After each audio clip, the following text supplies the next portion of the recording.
Welcome to another episode of Night Owl Video Movie Reviews, and this time it's the beginning of a new series I'm going to be starting called Cult Movie Tuesdays. And every Tuesday I'm going to post a video slash review slash thoughts on a classic, well-known or not so well-known cult movie. Today I am featuring the 1985 Martin Scorsese film After Hours, which is hands down one of my all-time favorite movies ever.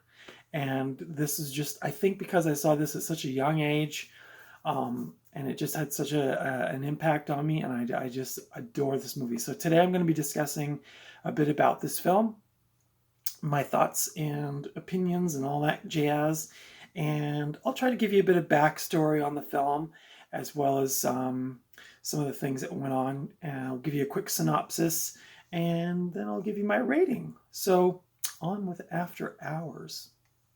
And oh yeah, I might also mention I have my cute little VHS copy back here, which I know I upgraded to DVD, but I for some reason I felt like I had to keep the VHS because it's just such a, this for me is like pure nostalgia. I know for some people it's Ninja Turtles, or for other people it's, Sega Genesis or something, but for me this is like the nostalgic thing for me.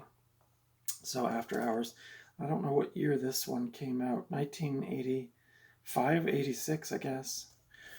There's the back. I guess you can't really see it with that awesome glare, but anyway, I thought I'd just put that up there for fun. So like I mentioned, this film is directed by Martin Scorsese. It's a black comedy slash thriller, although, it's really more of a tension-filled comedy, I would say. It stars Griffin Dunne, who he plays the character Paul Hackett, who's our main character. He was also in the film An American Werewolf in London. You might remember he was the backpacker that got mauled at the beginning of the film and then spent the rest of the movie wandering around as a corpse. So Griffin Dunne, I love his acting. He's so good. It also has Rosanna Arquette in it. Cheech and Chong are in it several times. Terry Garr, John Hurd, Catherine O'Hara, and Martin Scorsese even makes a cameo as a light operator in a late night punk rock nightclub. The music was by Howard Shore, although I think I read somewhere that the soundtrack never got released or something. But anyway, it's really good. What's the main theme, or the reoccurring music theme in the film, plays out through the whole movie, and it's very memorable. Whenever I hear that theme song, it takes me right back to the video store. Honest to God, like I don't know. I was thinking this morning or last night and this morning when I was watching the director's commentary, I was like, I don't know if any movie that I equate, maybe Rumblefish, that I totally equate with going to the video store as a 14 or 15-year-old kid, but this one's really special to me, as you may already be able to tell. So Martin Scorsese actually wanted to do the film Last Temptation of Christ, and he had started working, I think, in January of 1983 on that, and he was putting a lot of work into it, and then there started to be a lot of protests from religious groups over the making of that film because it was very controversial, and the budget was continually ballooning, and eventually Paramount Pictures pulled the plug on it and that.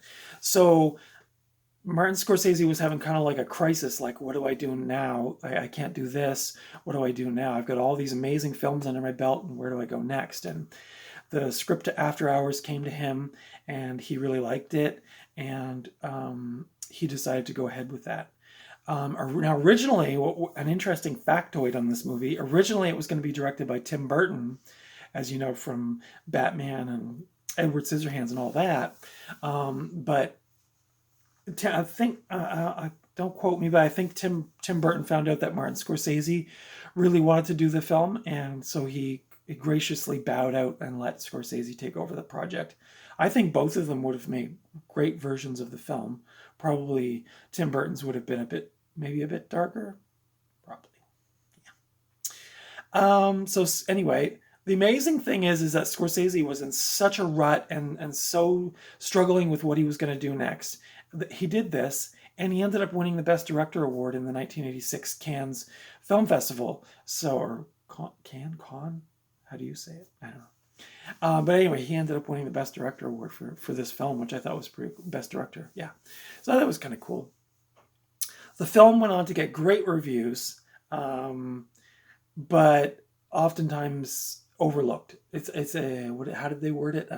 An unseen Scorsese gem. So it's just some people have seen it, but otherwise it just kind of flies under the radar, and especially compared to all the other movies he's done, it's just like, it's kind of a minor one, but it's still, if you love Scorsese's directing, it's still like such a brilliant movie.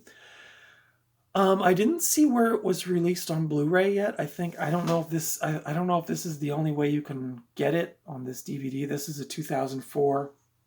Um, this is a 2004 edition from Warner Brothers. It has special features, commentary with Griffin Dunne, Martin Scorsese, and some other folks. There's a little documentary, deleted scenes, and a theatrical trailer. So if you can get your hands on this, I found this really cheap at like one of those discount kind of stores, like not a dollar store, but like a super discount kind of store. I think I got it for like $1 in a DVD bin or something. Anyway, I was very excited when I found this that day, because I've only procured this copy on VHS in the last year, but before that I've had that DVD copy for about probably over 10 years, and I was so happy to rewatch that movie after so long, because I didn't pick up a copy back in the 80s. Anyway, the synopsis is, and this is just something I copied from the internet, but it says, in a Manhattan cafe, word processor Paul Hackett, played by Griffin Dunne, meets and talks literature with Marcy, played by Rosanna Arquette. Later that night, Paul takes a cab to Marcy's downtown apartment. His $20 bill flies out the window of the taxi cab that he's taking, and he's now in this quandary of, he gets to where he's going. The cab driver hasn't heard him saying that the $20 went out the window the whole trip. So when he gets there, he's like, I don't have the money. The cab driver just speeds off, and he's left downtown to go and find Marcy. And so he cannot pay for the ride, and finds himself in a series of really awkward, really surreal, and really life-threatening situations with a whole host of really colorful actors, which I mentioned earlier. The collection of actors in this film is incredible too. If you're a fan of like 80s movies, and even 70s for that matter, it looks like an all-star lineup.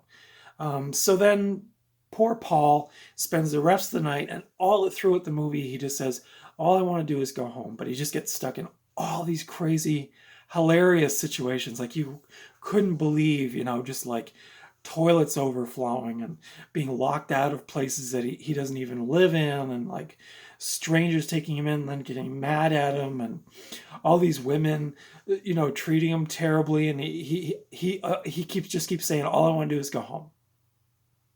I really can't do this movie justice by talking about it. You really have to see it. It is such a funny, if you're into like dark comedy or black comedy, this one is like, it would have to be number one on a list of the best dark comedy movies of all time. It is so good.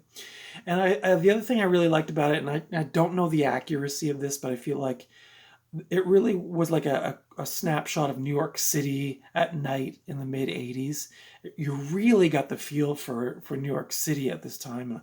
I don't know how much of it was shot on street and how much it was shot on a stage or what, but my feeling is probably done out in the street, and it really captures that essence of gritty New York City in the mid 80s. The weird thing is, I've tried to play this movie for a bunch of people, including film fans, and they have not really liked it that much. So I don't know if it's a movie that like I saw it, shortly after it came out on VHS, and it just became like one of my all-time favorite cult favorites. And maybe it was like a product of the time, and maybe people nowadays don't really get the humor or appreciate the humor. But I have not really been able to connect with anybody on this movie, even though it's absolutely one of my favorites of all time. So hands down, I would give this movie a 5 out of 5. Like, honestly, I'm thinking about maybe doing like a top 20 movies video or something like that, or top 30, and this would definitely be on that list. It is like just one of my all-time favorites, so I'd highly recommend it. Now, as far as streaming goes, I don't know if it's available on any streaming platforms. It still kind of seems to remain a bit of it has remained a cult film all of its life, so I don't know. Maybe some of those other lesser known platforms would have it for rent, or maybe on YouTube or something like that. But if you can find a copy of this movie, and I have seen this out thrifting maybe once or twice. It's not super common, but I have seen copies of it. I would highly recommend this. 1985, Martin Scorsese, After Hours. Such a fun movie. And if you've seen it, please leave comments down below and tell me what you thought about it. Or if you know, like, I just love this era of cult movies. So if you have other suggestions for me, I have seen quite a few of them, but obviously I haven't seen everything. So I definitely recommend checking it out. Thank you for watching Cult Movie Tuesdays episode 1. I hope you enjoyed it. I'm going to try to keep them kind of short and sweet, and maybe turn you on to some movies you didn't know about, or some lesser known cult favorites. But yeah, like I said, if you can get your hands on a copy of this, I actually got this through a Facebook Market group of VHS collectors, so it's you can find it. It's not like so rare you'll never find a copy, but super recommend checking it out. What does this say? Gene Shalit from Today says, a terrific movie. You'll laugh plenty at this frantic, funny film. Well, Gene, I think you summed it up. This has been Cult Movie Tuesdays on Night Owl Video.